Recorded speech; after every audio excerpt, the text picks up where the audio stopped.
Halo Sobat iNews dimanapun Anda berada, terima kasih Anda saat ini menyaksikan News Recap. Kali ini bersama saya Rizky Hasan dan ada Mas Anton Suartono, salah satu senior wartawan Desk Internasional di iNews.id. Nah, kalau sudah duduk dengan wartawan senior, apalagi Desk Internasional, pasti nanti pertanyaannya pembahasannya seputar geopolitik global. Iya. Nah, sekarang yang lagi ramai adalah bagaimana situasi di Timur Tengah. Kita tahu kemarin di akhir pekan, gitu kan, tiba-tiba semua orang terkejut gitu ya. Tiba-tiba ada serangan langsung ke Teheran. Nah, diserang langsung. Iran diserang langsung oleh Israel gitu. Banyak yang bilang ini tiba-tiba. Kalau menurut Mas Anton ini benar-benar tiba-tiba atau emang sudah terencana sebelumnya? Karena kan sebelumnya ada perundingan-perundingan gitu kan. Ya, yang pertama yang mengejutkan adalah serangan itu dilakukan pada pagi hari. Berbeda dengan serangan-serangan sebelumnya yang dilakukan pada dini hari, pada saat gelap gitu. Ini cukup mengejutkan juga. Nggak dikira-kira, ya awalnya Israel mengklaim melakukan serangan itu, kemudian nggak lama kemudian Amerika tergabung. Jadi ini seperti memang mengeroyok ya, Amerika Serikat dan Israel. Soal ini apakah mendadak atau tidak, sebenarnya kan kita sudah baca. Beberapa pekan sebelumnya ketika serangan itu terjadi, Trump sudah mengirim gugus tempur kapal induk ya, Abraham Lincoln ya, kemudian disusul dengan Gerald Airport itu ya. Jadi memang sudah ada satu skema yang disiapkan oleh Trump bahwa serangan ini akan terjadi dan tidak tanggung-tanggung. Ada puluhan ribu pasukan, kemudian ratusan pesawat militer termasuk jet tempur. 70% pesawat militer yang dikirim ke Timur Tengah itu jet tempur. Jadi memang sudah sedemikian siapnya Amerika siap-siap gitu ya untuk menyerang Iran. Jadi sebenarnya ini sudah kebaca, tinggal menunggu waktu gitu ya kapan langsungnya gitu. Oke, berarti perundingan yang dimediasi di Oman, Amerika dan Iran itu pura-pura aja. Sama ketika serangan tahun lalu ya 2025 itu kan terjadi ketika Amerika dan Iran sedang menggelar perundingan nuklir juga gitu.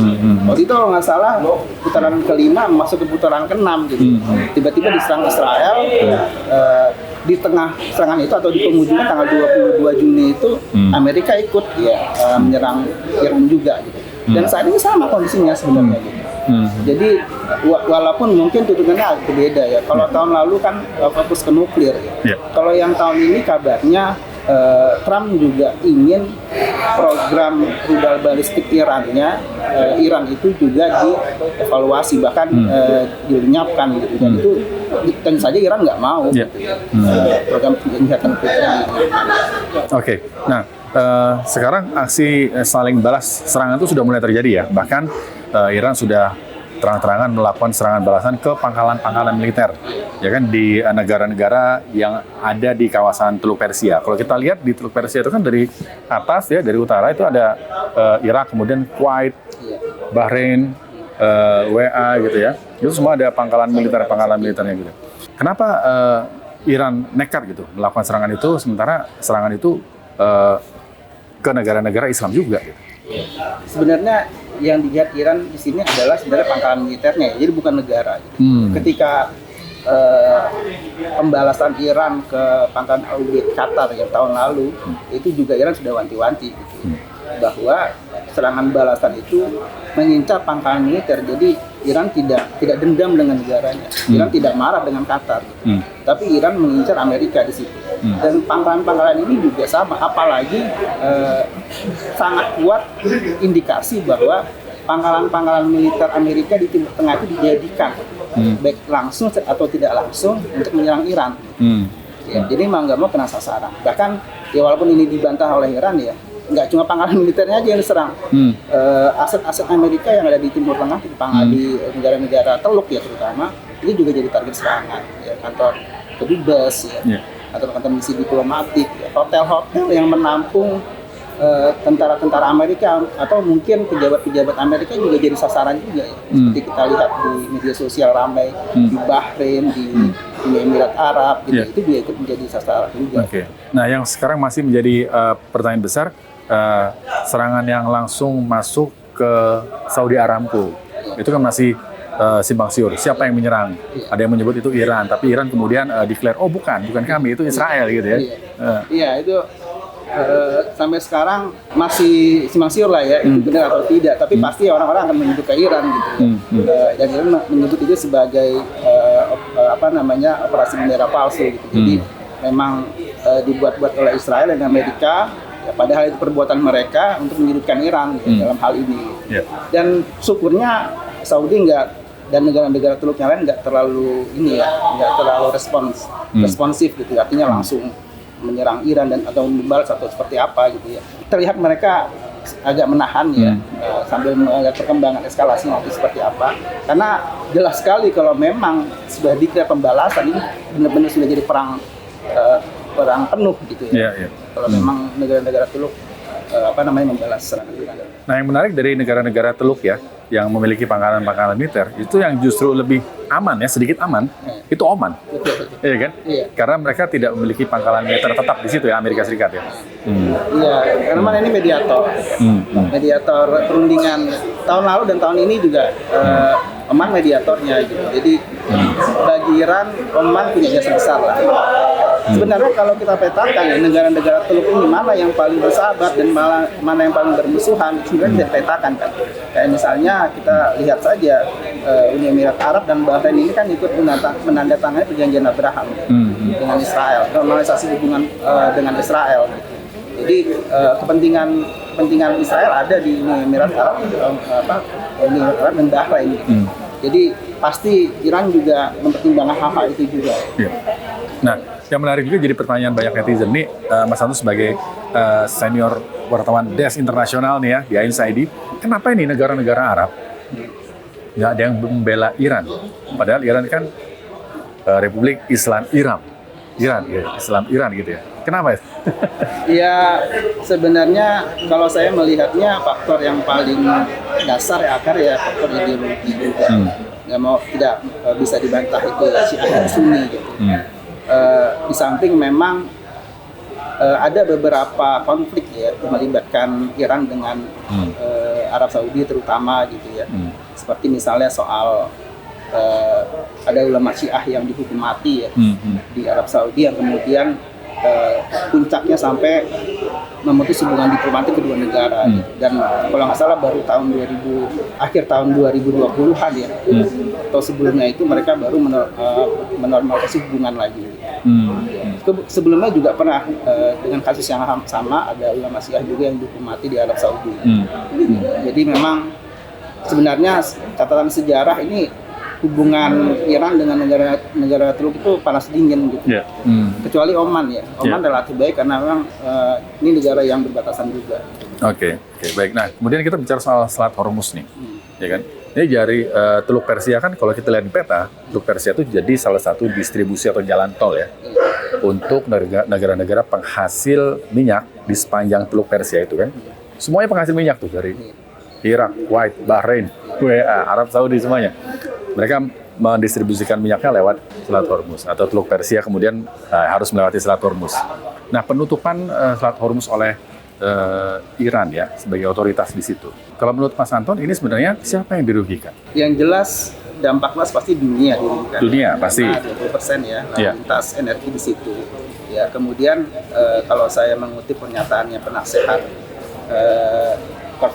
Garda Revolusi Islam Iran itu, dia memprediksi puncaknya harga minyak akan bisa naik sampai 200%. Wow. Dan itu pasti akan sangat memukul Amerika. Gitu. Ada keinginan bahwa penutupan Selat Hormuz itu bisa mempengaruhi negara-negara Amerika dan sekutunya, gitu. Terutama untuk energi ya, termasuk gas juga. Ya, Eropa ya, ini kabarnya mereka akan menaikkan sampai 50%. Iran itu pengen atau ingin perang ini tidak hanya dirasakan oleh Amerika Serikat dan Israel, tapi sekutu-sekutunya juga gitu, merasakan dampak dari perang ini. Ya termasuk mungkin kita juga ya pada akhirnya gitu ya, kemana-mana. Oke, dan kemarin Menteri SDM Pak Bahlil Lahadalia sudah declare ya bahwa ketersediaan minyak kita sampai 20 hari ya. Perangnya sebulan lebih ya. Perangnya sebulan lebih gitu. 20 hari, apalagi sebentar lagi mau arus mudik itu kan. Kalau konsumsi BBM biasanya naik 10% sampai 20% kalau lagi arus mudik dan arus balik itu. Nah, sudah diinformasikan juga akan mengambil minyak ya, mengimpor minyak dari Amerika ya. Oke, baik. Nah, kemudian kita bicara lagi soal kondisi geopolitik global nih. Di akhir tahun 2025, kemudian di awal tahun 2026, ini konstelasi geopolitik global itu mulai hangat ya, bahkan sudah panas ya. Kalau kita lihat di Asia Selatan ada Pakistan tiba-tiba menyerang Afghanistan. Tahun 2025 kita ingat betul ada Thailand, mereka berkonfrontasi dengan Kamboja. Kemudian ada Greenland di Eropa, sempat heboh juga. Kemudian sekarang di Timur Tengah. Kalau menurut Mas Anton, apakah ini memang jadi kunci masuk Perang Dunia Ketiga? Iya, kalau saya menilai Perang Dunia Ketiga, kalau dilihat ya dari beberapa konflik yang ada, ya memang besar kemungkinan di Timur Tengah ini. Syaratnya Rusia, Cina ikut campur gitu ya. Nah, iya. Ini sampai sekarang belum ikut campur ya? Bukan malu-malu gitu ya. Mungkin kita nggak tahu ya, atau belum gitu ya. Mungkin di belakang kita kan nggak tahu. Tapi ketika Rusia, kemudian Cina ya, kemudian NATO ya, karena otomatis kalau misalnya ada kepentingan salah satu negara NATO aja diserang, pasti itu kan akan menjadi perangnya NATO juga gitu ya. Declare bahwa mereka terlibat dengan perang ini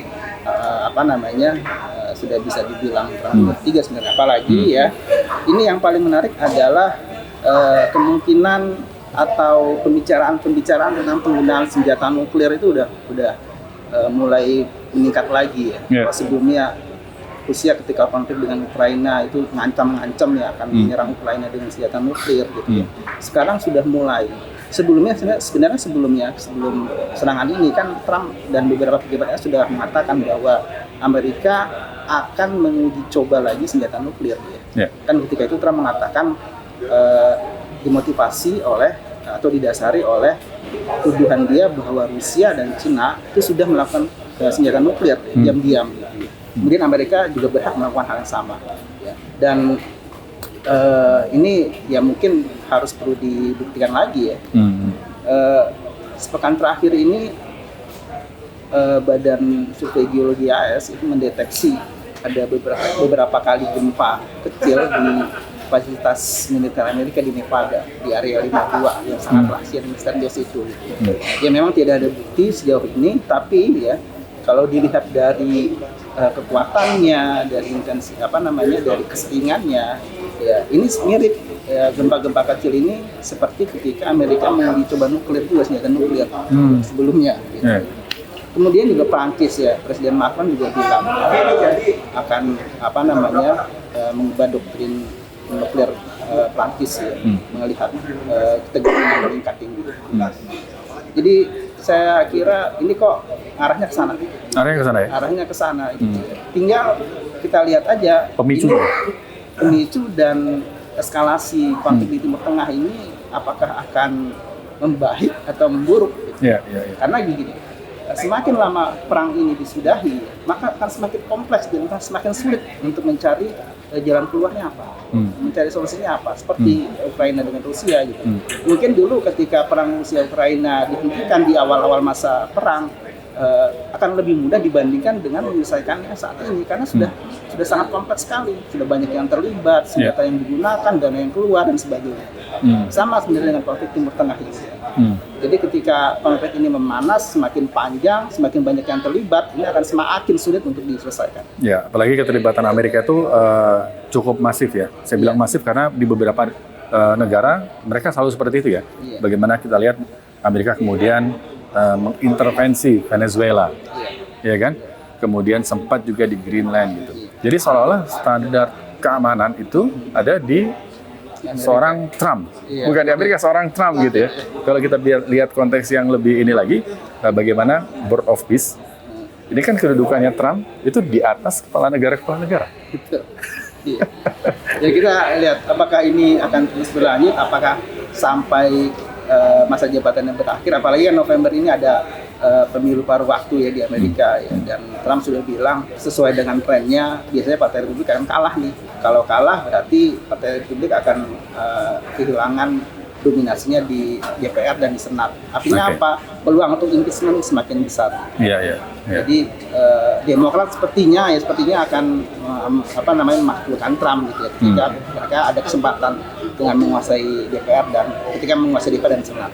Oke. Jadi makanya sepertinya ya Trump mempercepat tuh agenda-agenda dia sebelum November. Oke. Nah, kemudian di dalam negeri sendiri, Trump ini gimana isunya, kebijakan-kebijakan yang diambil? Ya sebenarnya gini, kita lihat dari kebijakan imigrasinya dia ya, banyak resistensi ya, banyak perlawanan dari warga Amerika gitu ya. ICE ya waktu itu ya? Ya, AS waktu itu kan sempat ya ada 2 orang yang meninggal di Minnesota itu. Ya, dan, ya itu sebenarnya yang paling mengemuka itu ya. Sebelumnya juga dia kan mengerahkan pasukan Garda Nasional ya, untuk menjaga keamanan ya. Jadi sebenarnya sudah melampaui kewenangannya seorang militer mengintervensi kota-kota besar di Amerika untuk menjaga keamanan ya. Jadi peran dari polisi diambil. Itu juga sebenarnya sudah istilahnya mengusik keamanan warga juga Amerika ya.